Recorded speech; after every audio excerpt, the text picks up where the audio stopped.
Nakakatakot na silid.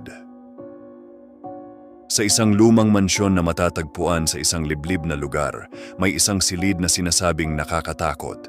Ito ay isang silid na hindi binubuksan ng mga taong nakatira sa mansyon dahil sa mga kakaibang pangyayari na nangyayari sa loob nito. Ang mga kwento ay naglalakad tungkol sa mga multo na naglalabasan mula sa silid, mga malalakas na tunog na nagmumula sa loob, at mga anino na nakikita sa mga salamin.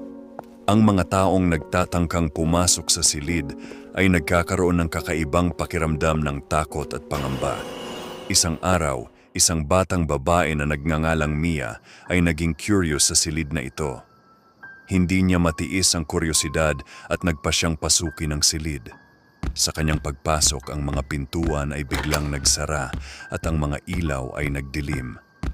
Sa loob ng silid, si Mia ay nakakita ng mga multo